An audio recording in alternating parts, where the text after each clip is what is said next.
Hi everybody, it's Dr. Drake 63 here again. And today I want to tell you why I avoid Vortex red dot optics. First of all, I want to let it be known that I am not an anti-vortex guy. As a matter of fact, I use their scopes for hunting. Their clear glass scopes I think are great. I've taken deer, coyotes with them on different platforms, from AR-15s to, here you see, a pump action 308 hunting rifle. So not here to slam the company. I think you guys all know that I'm a guy that loves to shoot open sights wherever possible. It's my favorite thing to do. But I also recognize that in terms of quick target acquisition, not always possible. Also, I love to use scopes for hunting, especially from long distance. Obviously, magnified optics have a place in this world, and I like to use those tools when called for. But given my druthers, I like to shoot open sights or with some kind of a red dot. Preferably open sights. But again, you can't always acquire the target as quickly. Sometimes you've got enough ammo that you don't need to as much. It's a matter of getting it out there. But looking down through an open sight has always been one of my favorite ways to shoot. And in my particular family, I'm not the only one.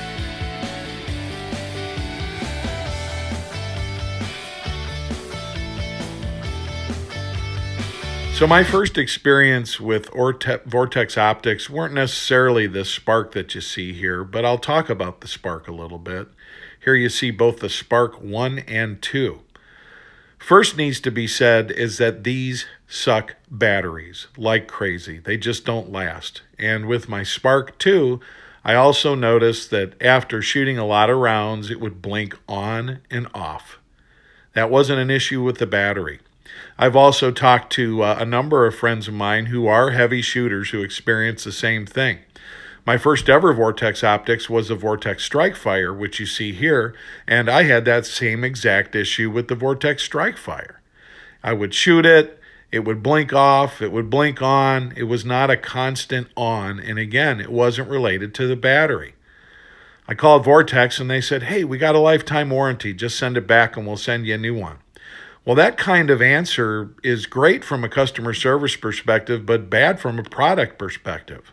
When the best thing you can say about something is it's cheap and it has a great warranty, then you really have to scratch your head. The piece de resistance was with the Vortex Spitfire. This is an etched reticle optic that's available in both a magnified 3x or this version, which is a 1x magnification. I mounted this to my rifle, and upon taking my first shots, it flew off of its factory mount, which it was glued to as well as screwed, so I didn't have the option to tighten it, and flying back over my shoulder. Upon further inspection, what I found is that the screws that were used to mount the optic to the base were actually not the right size. They were too small. They didn't even engage the thread. I had a big problem with this, and when I called Vortex, they gave me the predictable answer. Go ahead, send it back. It's under warranty. We'll send you a new one, or we'll refund your money.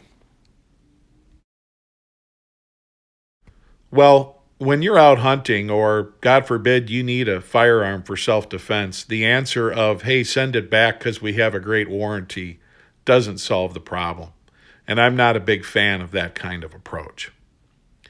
Hey, look, I'm not against things that are Chinese-made. Chinese-made products can be good, but typically Chinese-made products are not tested to the standards that we're used to. There are some exceptions out there. I recently reviewed this Holosun 503. What an excellent optic, and has very good accuracy as well. Shows no signs of blinking out, but we'll see. I can't expect everything to behave like a $500 product such as this Trigicon, which is made in the United States. It's tested a lot more and made out of better materials. But when the very best thing you can say about your product is that it has a lifetime warranty, guys, that's my warning. So this is just my opinion. I'm, like I said, not out to get Vortex, but I want to pass this information on. This is Dr. Drake. Thank you for watching, and as always, please support the National Rifle Association.